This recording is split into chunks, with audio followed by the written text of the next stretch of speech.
numerous languages, including Japanese and Chinese. She has 2 beautiful kids and a husband who has passed, but who she loves dearly, and her family.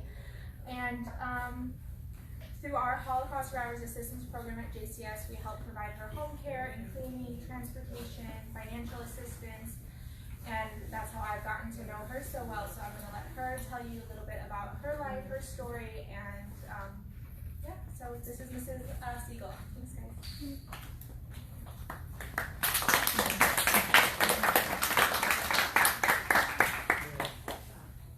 Thank you very much.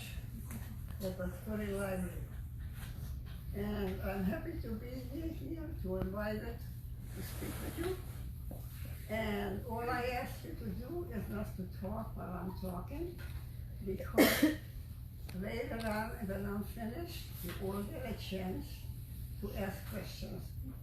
So right now, as I'm talking to you, think of certain questions that you would like to have answered, okay? Now, I have been doing this for many, many years. And I am going to be able to tell you my story about the Holocaust. I was 13 years old when I was taken to Auschwitz. How many of you know what Auschwitz is? Yes. And how many of you know what year it is, but that we are commemorating right now, 75th year of the Holocaust? And do you learn about the Holocaust regularly at school? No.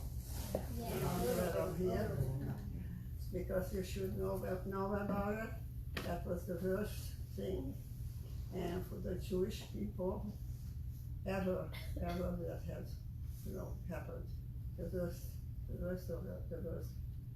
So I am very, very honored that I am here, and I am here to be able to tell this story. So I was 13 years old when the worst of it happened.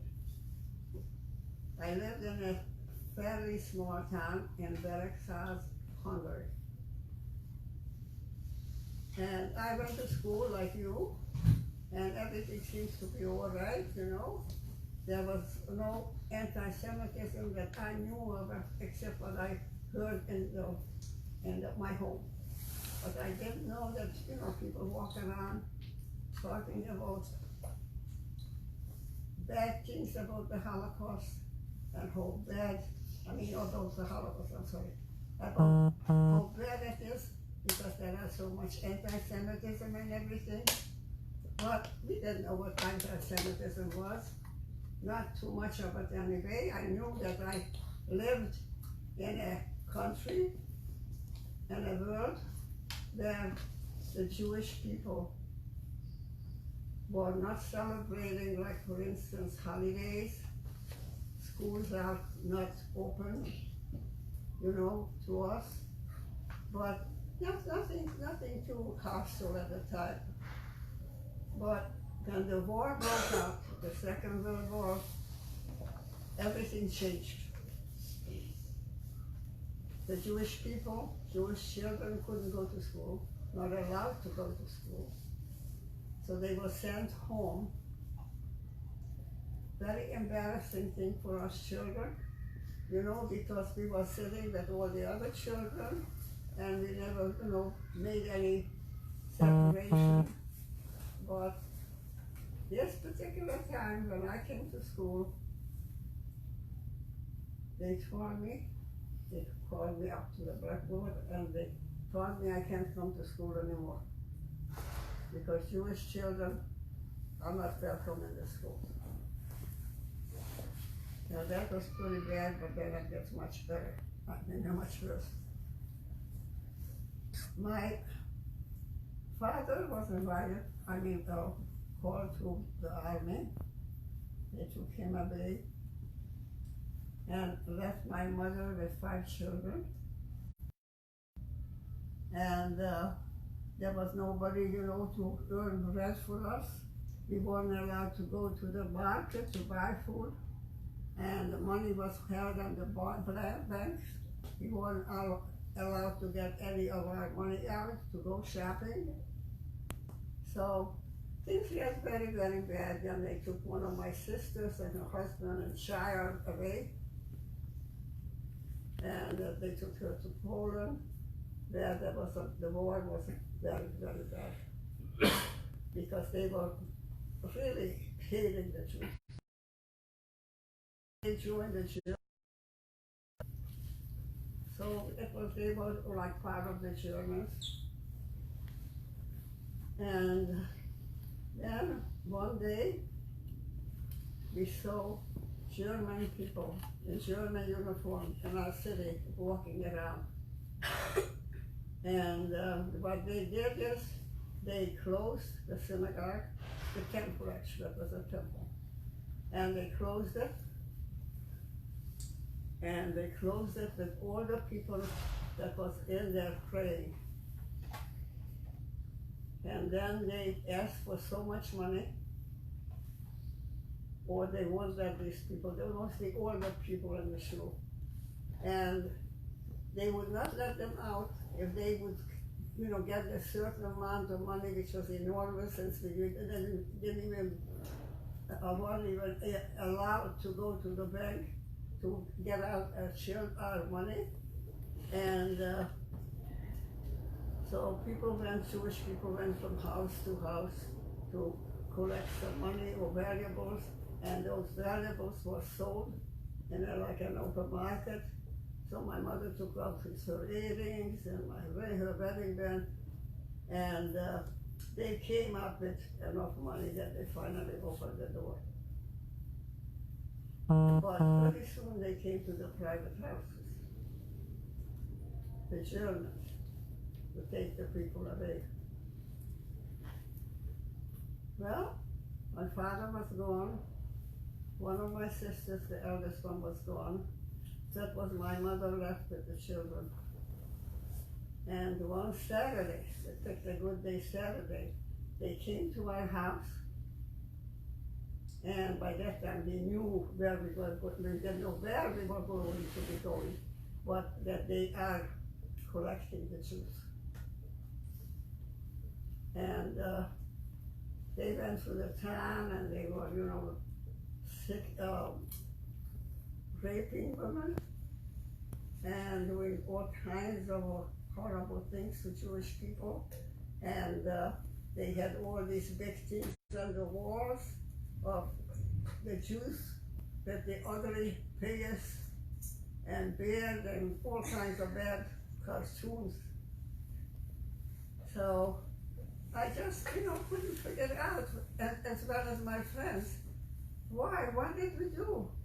We didn't do anything. We lived in a house that we paid for and paid the taxes and everything. But it all was happening so quickly. And they didn't take us away right away because the trains were not available. And what they did is they came and they took us all together. We had to have a list on our post that all the names who were in the house. And they would read all the names and they wanted to know where each one was. Well, my sister, one of them was 2 years older than I, was running around the streets telling people to hide, and then they decided to do some work and help out, and just even to let people know what's going on, because people were locking it at the door, and they were so scared and everything. So what did they do? During the night, we heard the people marching through our street. They were taking all the people from the surrounding area, from rural villages, and they made them march through the city. They had a couple of wagons where they would put the very old people and pregnant women and children, and they were allowed to get into this wagon. And instead of that, after they realized that some of the people weren't there in the house, they came by our house. My mother had her sort of prepared for it, and she hid the oldest children, and we were carrying the marches under our window, because our window was like in a, how shall I say it, in an even with the sidewalks. You know, it wasn't like inside. It went inside, but it was by the sidewalks. So they were screaming and all this sort of stuff, and then they gathered up all of us, and they didn't take us on the trains at first. They took us to a ghetto. Right, and my end of my time was a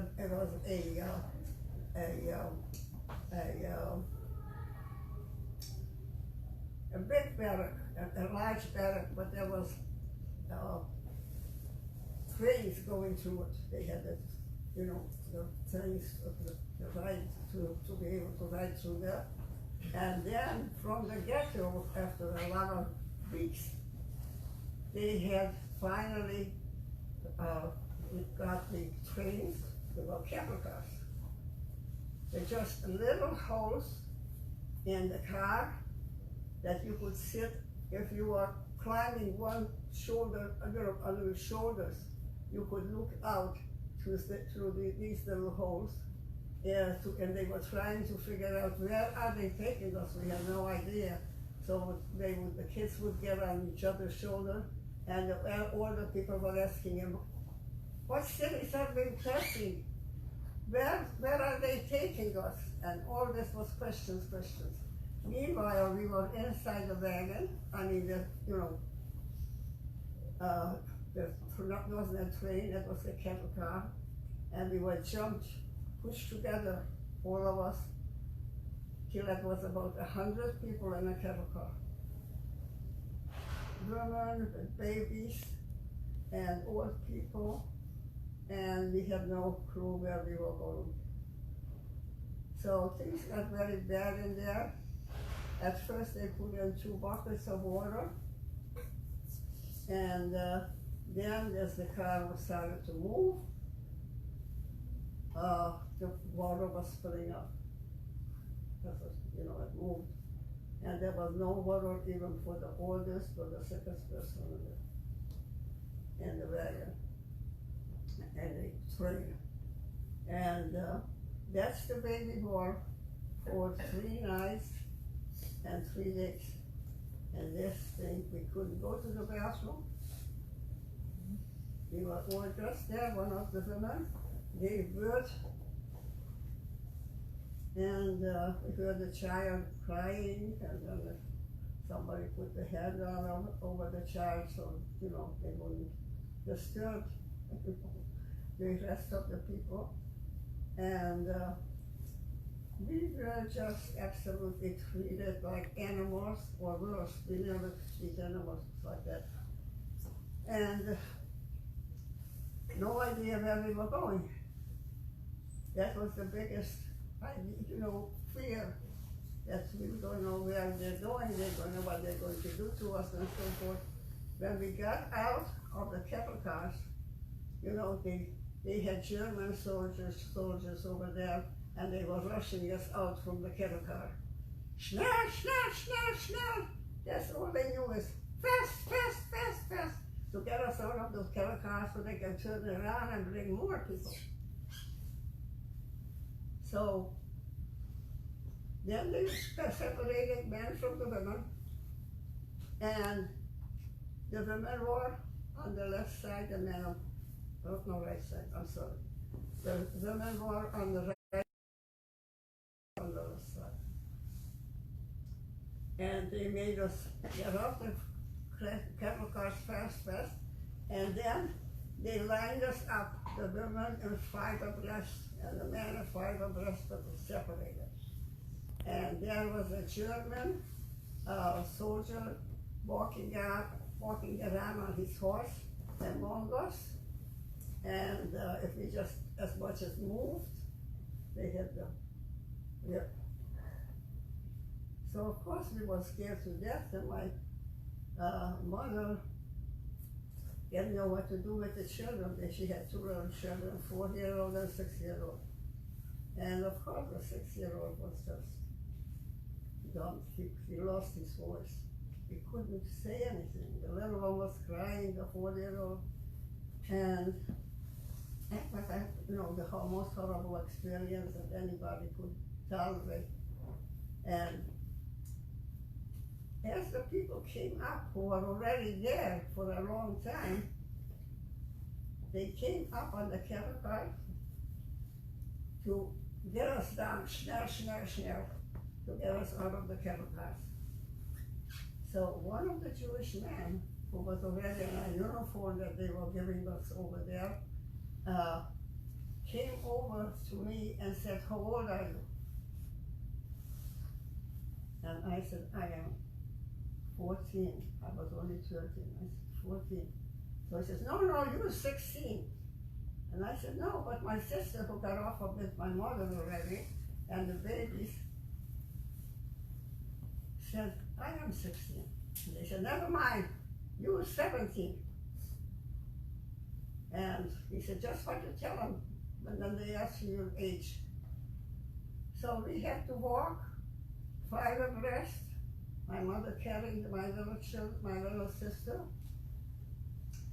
and people started to cry, being separated, men from the women, and then they started to tell us on a loudspeaker that don't fret, you'll be separated, but on Sunday you'll be all be able to get together. Then they gave us something to drink, and all of a sudden, to calm us down, and all of a sudden, everybody kind of calmed down, because that's what the idea was, and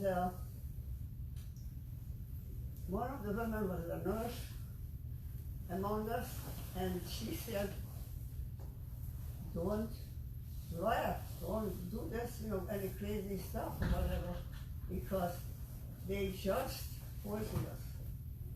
They gave us something. She realized that, what was happening. But then they took us to a shower, and in this shower, before we got in the shower, they shaved all our heads off. We had to hold up their arms to shave them. Our private parts were shaved, so we wouldn't be having lice or whatever. And we didn't even recognize each other, because my sister, who was 2 years older, kept calling my name. And finally I realized which one she was in, and I was answering her, I am here. And she was looking in the window. There was a window there, a little window, and she was looking in there. She thought I was over there. So anyway, we were just, we didn't know where we was, what's going to happen to us. We were completely in a, fog about even where what we should do. And then they decided to give us this haircut.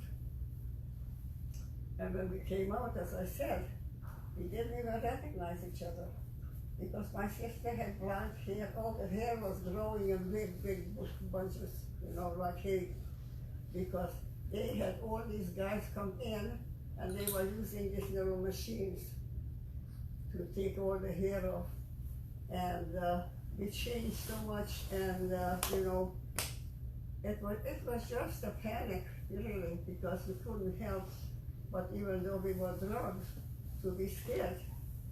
And they just, I didn't want to go, and my sister said to me, and I saw the machine, my sister said, I'll go. But she was 2 years older, but she'll go first. And that's what happened. And after they shaved our heads, they gave us these showers. That was, again, they put something on our heads, the naked heads, something like naphthalene or something like that. Very, very strong to the eyes. And they threw us each one shirt. And that was supposed to cover our body. It was just a sack, a gray sack, and it had 2 holes. One for your head, the other 2 for your arms. And they put us in the barracks. And in the barracks, again, they didn't allow us to go to the bathroom. And we were closed in by a like a metal fence, but an open metal fence. And then they had these big people sitting on the inside these watch towers, and they said that if any one of us moves and touches the wire, it's gonna drop dead. And if one of them starts to run away, they shoot up. By the way, Anne Frank had died that way. You know who Anne Frank is? That's how she died, because she was trying to run away. And then that's how we lived in there. When about 10 of us got together, then they might take us to the outhouse, which consisted of a hole, and then we were all pushed together because there wasn't so much space there only between the holes. And they took marchers back to the barrack, and there was that wooden, like the one bed or the other,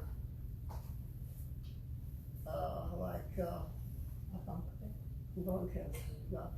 And no blanket, no nothing. It was cold, it was winter time, and it was, they decided, the people that were safe, that they would be good for work. And that's why the children and the old people were done away with. Because, they weren't going to feed or keep people who can't work. But because I lied about my age, I was able to go with my sister who was 16. So somehow we survived, even though we hardly got any food to eat. And the food was horrible. And then the people started to talk between themselves that's meat. If we have a lot of meat enough, we all have to have a metal bowl. And if this metal bowl was lost, we didn't get any food.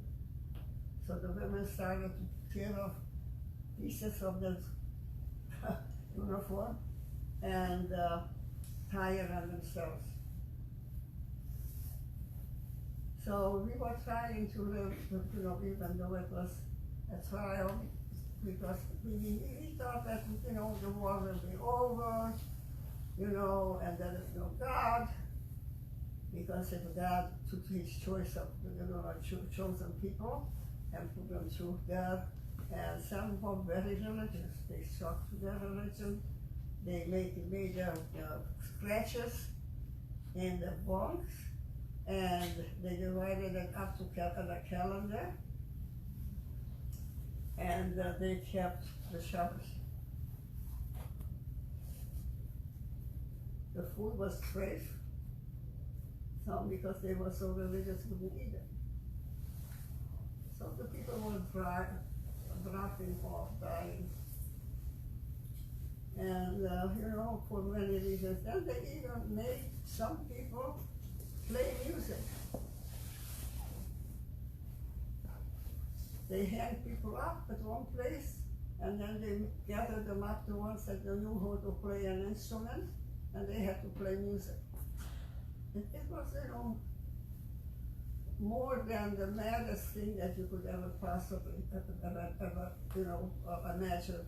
And I am, it hurts me to say this to all of you, all the young, but especially the young, to tell you this horrible story that I lived through, but I think now things are getting a little better, at least I'm hoping, because it's being accepted that there was a Holocaust. In the beginning, they used to say that the Jews, they just made up that whole story because they wanted to get Israel. But now at least people are paying attention, like at this special time of the 75th anniversary. There was a big gathering at Yom HaShoah, and a lot of people came, for something like 25 countries, and some of them, very special people. So I was talking to my rabbi Saturday, and you always ask him for a question that you would like to have answered. And this is a very special rabbi, Rabbi Horowitz. And we were sitting just the two of us at this point. The temple had emptied. I had to give a little speech in there. And I can't even believe it, or to repeat it, but that's what he said. He said,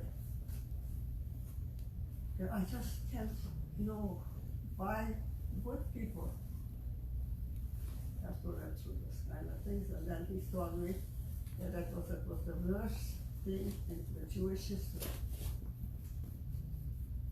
that had ever been like the Holocaust. So, if I give you nightmares, I'm sorry. I really don't mean to do that. And now, there's still much more I could tell you, but I think you get the main picture of the Holocaust. At least, as far as you can take it in, you can live with it, and you have to go ahead, and you have to not concentrate on it because it's over. Thank God it's over. There are a lot of other wars going on in the world, but we have to move forward. I, for myself, and I don't like to talk about myself, I had been, as I said, 13 years old. When the war was over, there was nobody for me, nobody. Jewish people couldn't travel, so I couldn't go home. And I was just lost because I asked the other people, some that survived, mainly the men who now came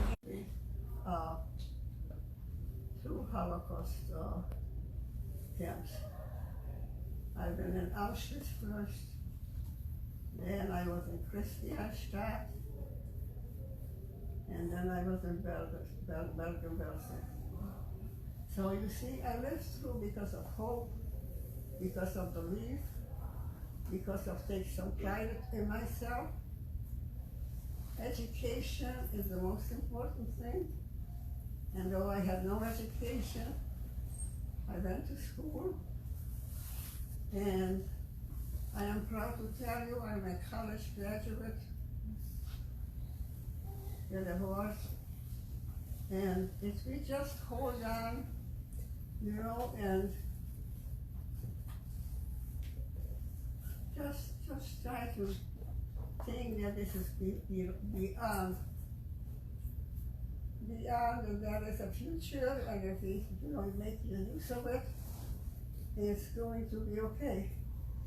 It takes a lot of energy, but you know, you're young, you're full of energy. Like I was at 13. Who's 13 over here? Okay. So you know what 13 looks like, right? So I didn't have, you know, much faith at that point. As a matter of fact, no faith. Now I go to an Orthodox synagogue. And I raised my children to be good Jewish people. And they are very wonderful children, very devoted, and they just give me anything in the world that they can to make me happy. So it's time for questions. I didn't go the like-hold route because, you know, it's too much. So, but I think it's time now to ask some questions. Okay? Okay. Did they give you a number? Oh, I am asking it all the time, but you know what? I didn't get a number because when they took the people from one of the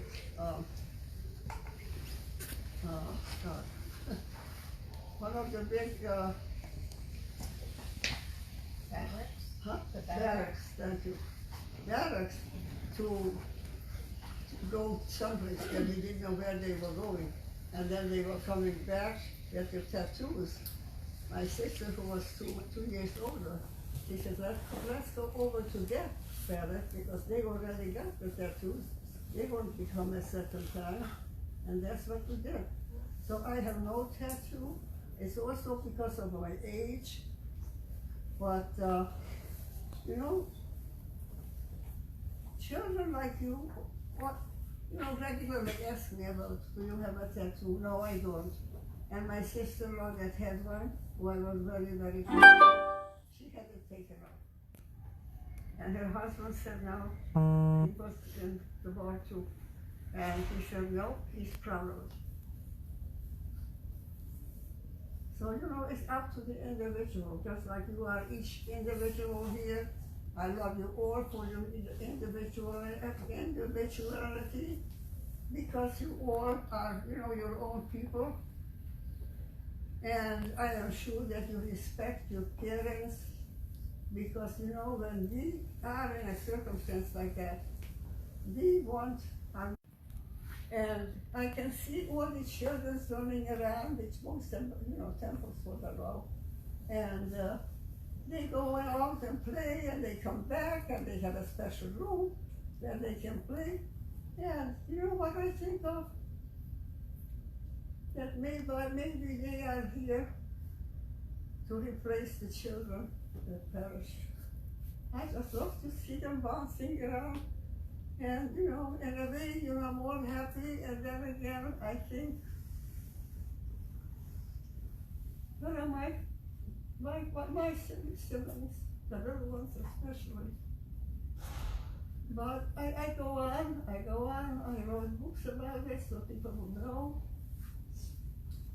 And my books are available on the internet. I think you have 3 of them here. 1, 2, 3. It's the first, the second, and third. And I'm working now on the 4th. And I got pictures of me and a lot of other people. And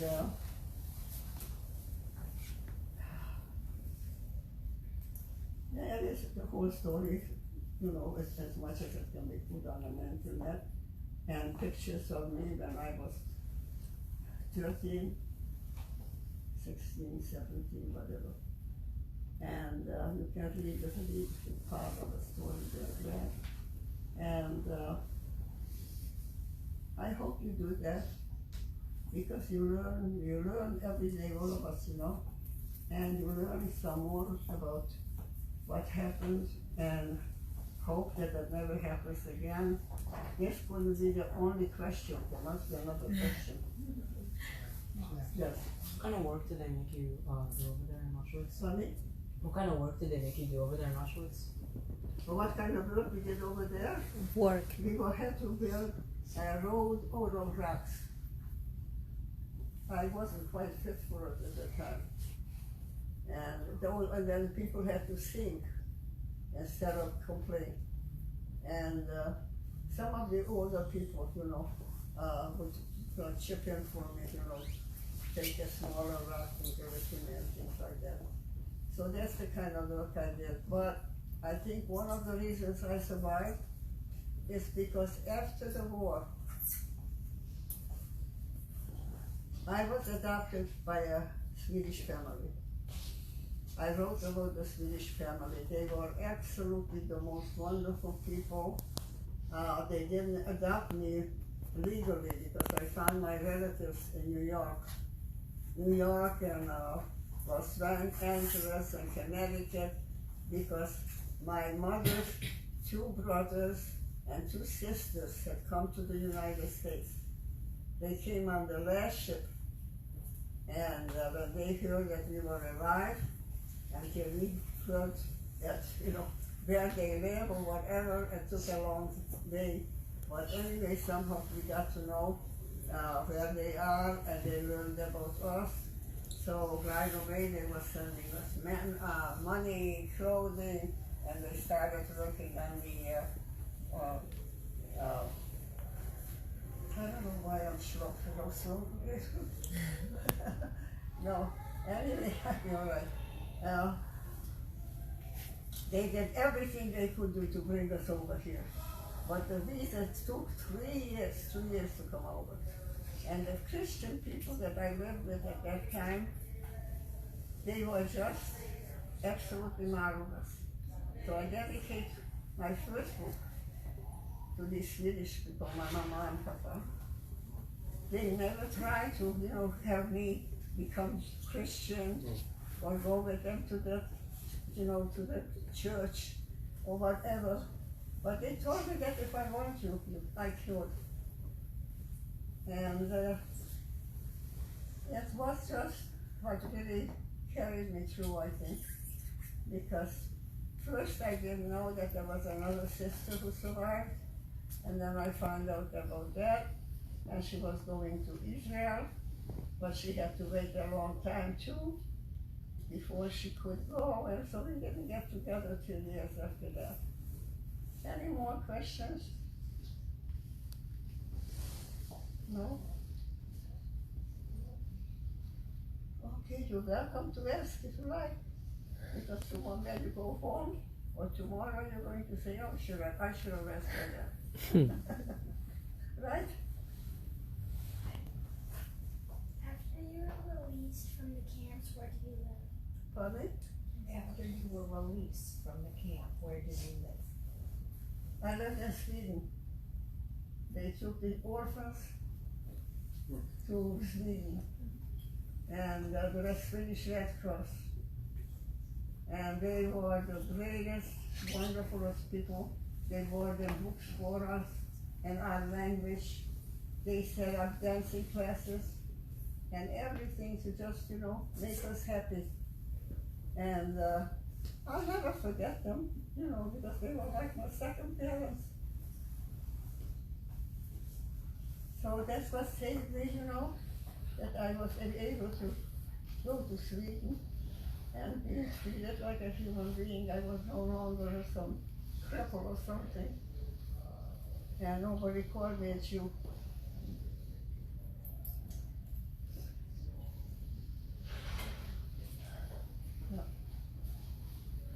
Who else from your family survived? You're going to tell me about Who this. else from your family survived? Survived. The sister that is 2 years older than me, unfortunately she's not in good health. And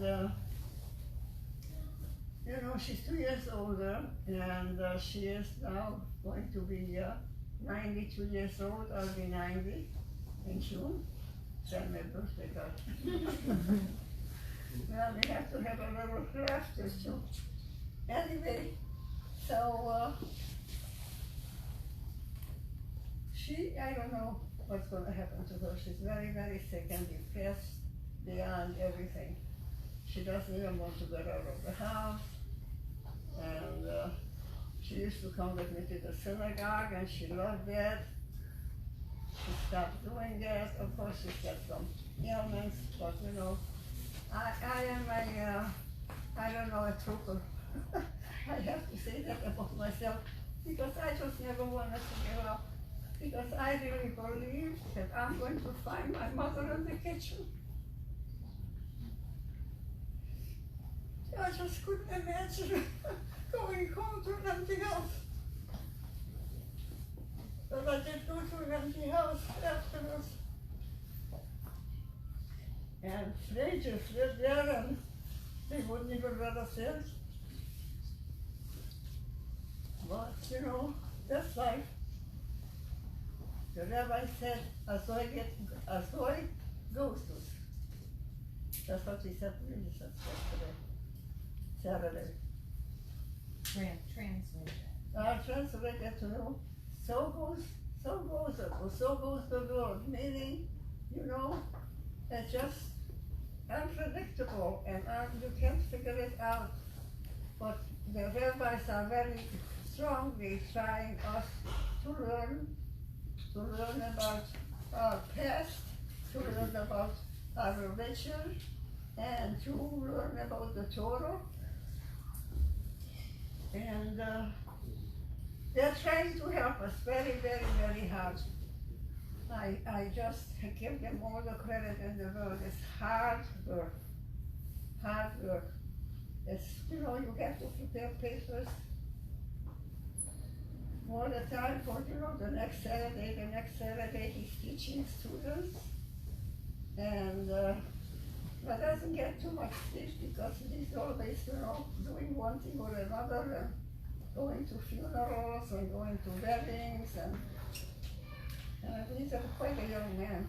He's younger than my son. 1 year younger. I have another question. Yes. Where does your sister live now? Where does your sister live? My sister doesn't live very far from me. You know, Eastern Shores? pardon me? Eastern Eastern Shores, thank you. This is my interpreter. Eastern Shores, yeah. But like I said, she doesn't want to go to do anything. And, you know, she's so like giving up or something.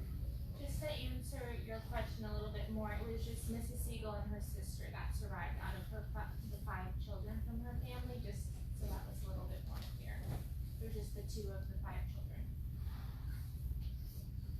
Yeah. Oh, you have to go ahead.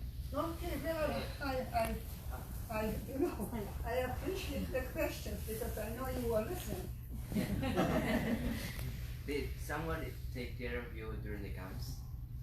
Was there someone like special who took care of you in the camp? Yes. Yes, there was a friend of my mother. You know, I just can't, you know, go straight, you know, who was happening, what's happened, because I feel like I'm telling too much. But my sister and all the other people that were going to go to work, we didn't know just kind of work or where they're going or whatever. And my oldest sister was picked to go. And I wasn't picked to go because I was so much smaller and so, you know, lost. I was about 50 pounds when they discovered me. And anyway, so this woman was put in a group that they were going through the clothes, you know, that they took off the shoes, and they were going through it to see what they find and all that, you know, money, jewelry or whatever. And this friend of my mother, she was one of the people that was picked for that. They called them the white,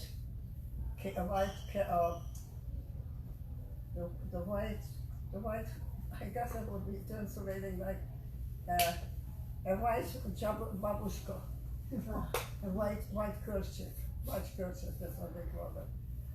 And she saw what was happening. The thing was moving, and all the people were aligned, and they were going toward the gate. And she saw what was happening, And I was crying like crazy because of my sister. That's all I had to hold on to was my sister. So I was crying because she was in the line to leave. And this sister, Mrs. Berkowitz, she saw what was happening. And she went into the line and threw me out. See, so she survived. She survived. And I met her. I met her in the Bronx one day. That her 2 daughters, she had 3 daughters, but only 2 survived. And I started to hug her and talk to her. And one of the daughters are waiting. She doesn't understand. She doesn't remember. But if she did survive, and we went to visit her, my husband and I, and my little daughter was about 2-3 years old, very young. And we found out where she lived, and we went to visit them. And then the daughters and I communicated for a while. And seeing what would happen,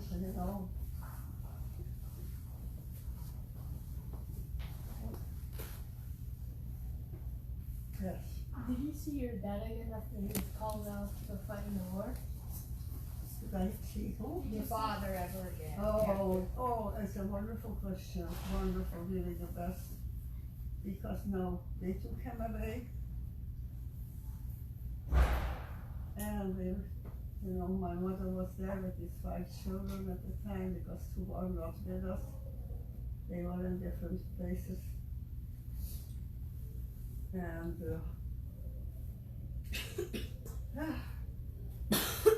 she was taken on a train someplace. We never found out where. He had sent a couple of postcards in the beginning, but they came for him with a motorcycle. They were collecting the people with motorcycles. I guess they didn't have enough cars. And they came and took him up a motorcycle, and of course, we were trying to go to the station. My mother collected all kinds of food to take that because he jumped the train and came home. And we were hoping that we'll see the train later on if we go to the station and just sit there. But no, we never saw it. So that was the last time we saw it. The first time my little sister really met him. But she knew it was her father. So it was a very dramatic thing, and we never saw him again, no? Remember, to Hungary? And all that we could find out is that he's missing. And his name and his birth, his age was 42. My mother too, 42.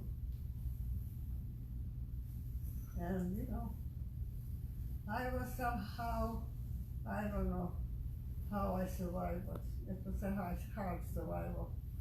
But here I am talking to you, and I don't want to make you, all sad about this. I mean, I want you to remember, what people went through, because I think we should know, and I am just delighted that we're having all these things now, like I was invited to Warsaw, for the, I don't know how to call it. Help me. March of the Living? No, that was a long time. Now it's the 75th year. 75th year since the Holocaust. So the rabbi knows that, I'm sure. And are you a rabbi? Yes. Commemorative year? Yeah, it's the 75th year. 75th year. They just gathered. Yesterday. Yesterday. Right, and I was speaking yesterday. So, anyway, so we have to know that, people are at least believing it, and that they're giving some grace, if that's what you call it, some respect, and they recognize, what it was, and, hopefully they're going to see that it doesn't happen again, because there is war all around us right now. But we can't just, give up, because you want to go where you want to go. You must be strong, and you'll be able to accomplish what you would like to do. And that, it takes a lot of doing, but you have to be strong and say, I want to do this, I want to do that, I want to be this professional, whatever, or I don't want a profession, whatever, but you can choose. You can choose if you're strong and believe in yourself. Yes. So, in addition to you and all the other survivors who are speaking and are, coming to these gatherings to share their stories, and we thank you for coming, Aranka. What is that we can do in order to not forget? What can we do in order for the world to know? What can the kids, do? Well, I decided right after the war, I didn't even have a pencil or paper or anything, that I am going to go back to my country. It's because I survived, whichever Salvador was in the hospital, and I had everything, typhoid, dysentery, and God knows what else. And anyway, that I am going to go back to my country because they participated. The Hungarian people joined the Germans, and they were mostly the people who took the Jewish people out of their homes, because there wasn't enough Germans, they were precious, because there were precious few. They come into a city and they can just, empty the city of Jews, because they got into Hungarian soldiers. And those soldiers were so happy for the boots and the uniforms that they would do anything, from the countryside and everything, no education or anything. So they came to our house, Hungarians. And they went to all the whole city. And I was gonna go back and tell them what happened afterwards. So when I came to the Swedish family, first they put us in quarantine. They didn't let us go to the Swedish family. They didn't want to give them some sicknesses, So at first I was on a quarantine. But then when I gave all those letters from the quarantine, this family had taken me in, never adopted me, but they were hoping that my parents would have, come back, and, they didn't want to do something that she shouldn't have. She said, we can't own you, because they might show up. So what we can do is what I, as a kid, talk about it.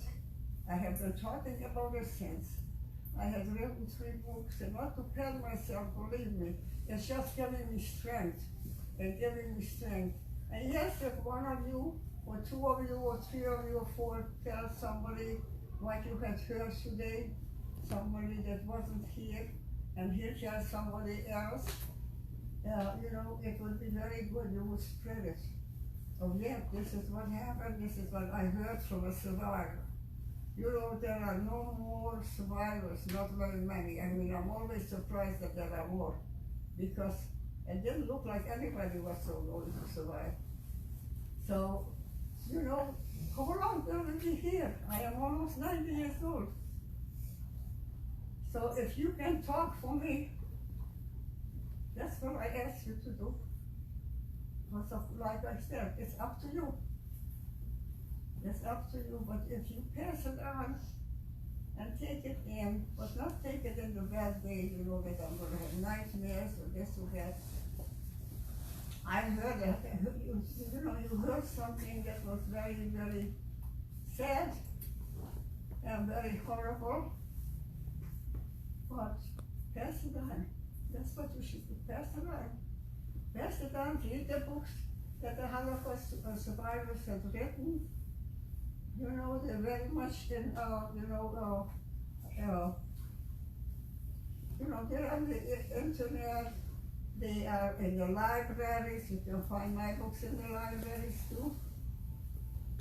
And it's just learn. Step by step the teachers learn.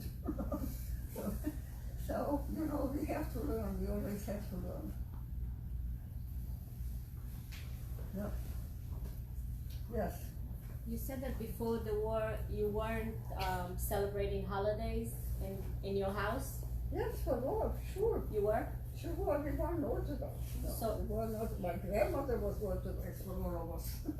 She had enough, she usually went to her country. I guess I need a little water.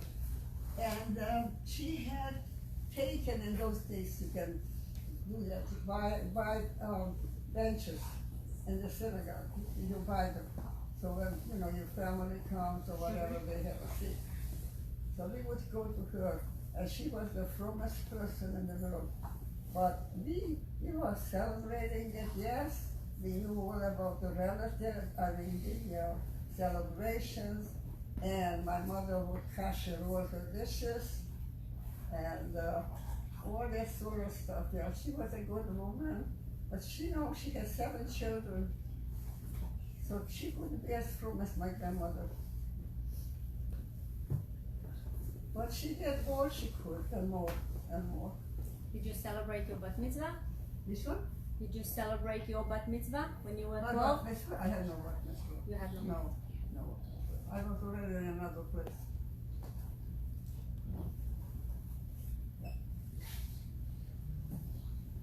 Were you able to talk to your children about your story? Honey? Were you able to talk to your children about your story? Not in the beginning, no. Not when they were young, no. They kept asking me because the little children that lived around me, and they would come, their grandmothers, their grandfathers, bring them toys, bicycles and everything like that, and they asked, how come we don't have any grandmother, Well, actually they had grandmother, because my husband had a grandmother, an American man, American Jewish, and so, I couldn't give it to them. But then as they get older, they learned about it at the temple. They went to the temple and they learned about the Holocaust. They showed films and things like that. And then my daughter, who was the oldest one, she said to me, Mother, you lied. I said, what did you lie about? She said, there was a war and your parents were killed. I said, I never said that. She said, Daddy said that they were in the war. And we saw today a film in the school that it wasn't true. Meanwhile, I was writing all the time, but I didn't want them to know that I'm writing, so I was writing in the basement. But then one day my daughter found this box that was a box from my husband's shirt. And she found this box and she did it. And then of course later on,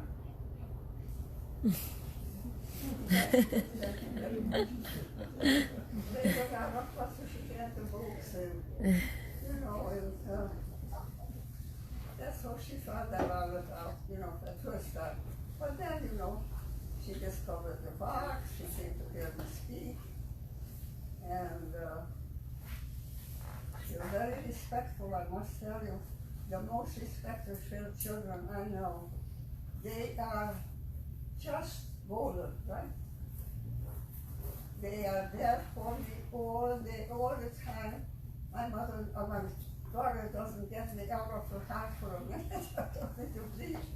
And they call me every Shabbos because they know I'm lighting the candles. And my daughter, sometimes if she can, when she's here, she light candles together. But if not, she'll call me, Mother, are you ready to light the candles? And we say the bracha together. And then she said, has her secret wishes, and then I say my secret wishes. And thank you for everything that was good. I had a good husband. I have wonderful children. I have wonderful friends. Lara, for instance. Where are you? Hiding. Yeah, she's a wonderful person. And we became very good friends. And I get an awful lot from our friendship. Because, she's young.